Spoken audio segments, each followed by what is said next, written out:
Hello guys, welcome to V learning classes. तो चलिए start करते हैं। Next topic, effect of temperature on resistance और रेजिस्टिविटी। दोनों पे रेजिस्टेंस और रेजिस्टिविटी पे टेम्परेचर का इफेक्ट क्या होता है, दोनों के लिए सेम है, इसलिए मैंने यहाँ पर दोनों के लिए इकट्ठा लिख दिया कि रेजिस्टेंस का और रेजिस्टिविटी पे टेम्परेचर का क्या इफेक्ट होता है। तो किसी कंडक्टर में जब भी हम क्या करते हैं, टेम्परेचर इंक्रीज करते हैं, जब भी किसी कंडक्टर का टेम्परेचर इंक्रीज करते हैं तो उनको क्या मिलेगी, जो इलेक्ट्रॉन्स मूव करते हैं, जो इलेक्ट्रॉन्स क्या करते हैं, मूव करते हैं किस तरफ, नेगेटिव एंड से पॉजिटिव एंड की तरफ। कि जो कंडक्टर है, कंडक्टर में जो इलेक्ट्रॉन्स मूव करते हैं किस तरफ, नेगेटिव एंड से पॉजिटिव एंड की तरफ।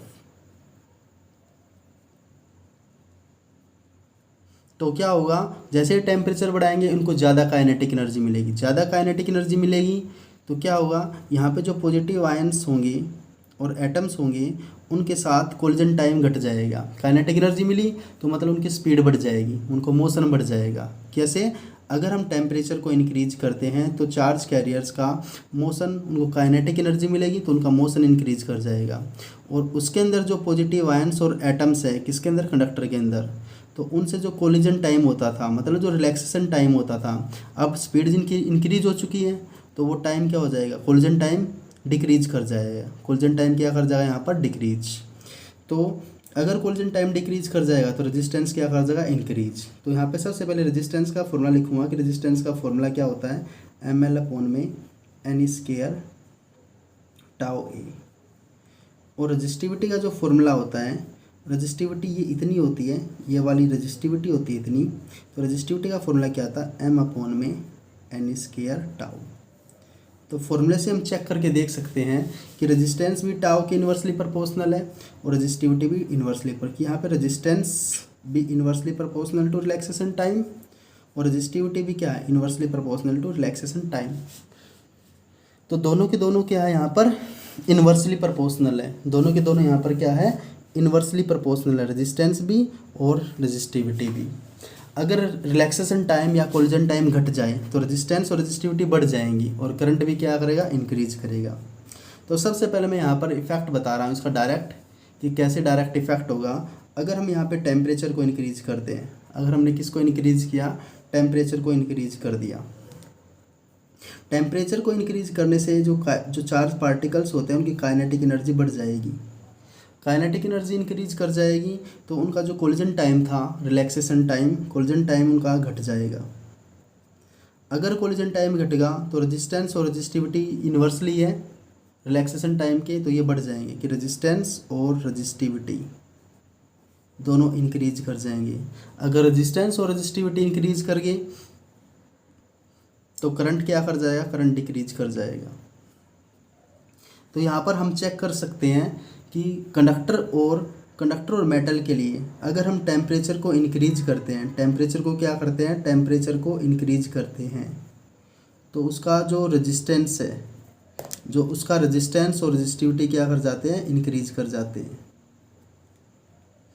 टेम्परेचर बढ़ाने से रेजिस्टेंस और रेजिस्टिविटी बढ़ती है। हमेशा याद रखना कि कंडक्टर और मेटल के लिए अगर हम टेम्परेचर को इंक्रीज करते हैं तो हमेशा उसका रेजिस्टेंस और रेजिस्टिविटी इंक्रीज करते हैं, और उसमें करंट और उसकी कंडक्टिविटी, करंट या कंडक्टिविटी बोलेंगे, वो हमेशा घटती है, किसके साथ, टेम्परेचर के साथ। तो हमें यहाँ पर 2 पॉइंट्स को याद रखना है। 2 पॉइंट्स को कौन से याद रखना है, कि टेम्परेचर बढ़ाने से मेटल और कंडक्टर का रेजिस्टेंस और रजिस्टिविटी क्या करते हैं, इंक्रीज करते हैं। अगर ये इंक्रीज कर जाएंगे तो रेजिस्टेंस रजिस्टिविटी तो क्या करते हैं, करंट का अपोज करती है, तो वहाँ पे करंट और कंडक्टिविटी क्या करती है, हमेशा डिक्रीज करती है टेम्परेचर के साथ। लेकिन सेमीकंडक्टर में इसका उल्टा होता है, वहाँ पे टेम्परेचर के साथ रेजिस्टेंस और रजिस्टिविटी घटती है और कंडक्टिविटी और करंट वहाँ पे बढ़ता है, किसमें, सेमीकंडक्टर के केस में। लेकिन मेटल और कंडक्टर में टेम्परेचर के साथ रेजिस्टेंस रजिस्टिविटी बढ़ती है और करंट क्या करता है, वहाँ पे डिक्रीज करता है। तो यहाँ पर क्या है कि with increase in temperature, temperature बढ़ाने से क्या होगा कि amplitude of vibrating lattice ion, कि जो लैटिस के जो आयंस और एटम्स हैं उनका एम्पलीट्यूड तो बढ़ेगा, साथ में इलेक्ट्रॉन्स को क्या मिलेगी, काइनेटिक एनर्जी मिलेगी। तो उनका कोलिजन टाइम, इलेक्ट्रॉन्स का जो कोलिजन टाइम है वो क्या करेगा, डिक्रीज कर जाएगा। कोलिजन टाइम क्या कर जाएगा, डिक्रीज कर जाएगा।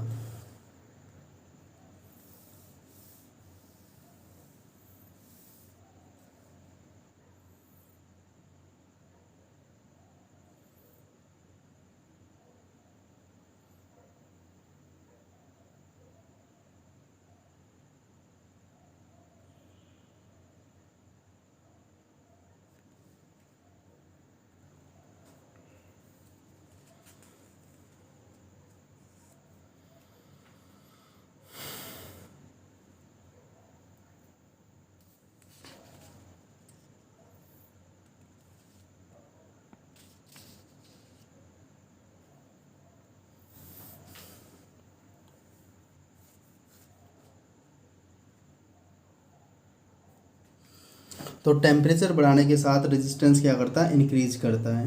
तो द रेजिस्टेंस और रेजिस्टिविटी ऑफ मेटल्स और conductors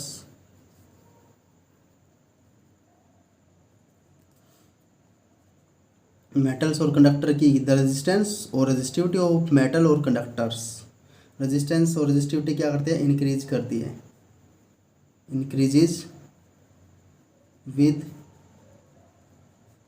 increase in temperature.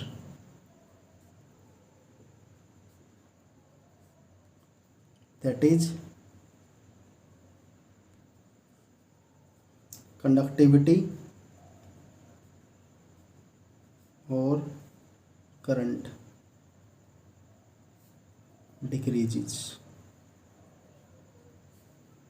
with increase in temperature।